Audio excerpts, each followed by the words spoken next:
So friends, for making these chokers, we have to use a strip of cardboard and then cover it with red color fabric with the help of glue.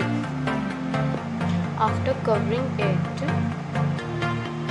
paste some beads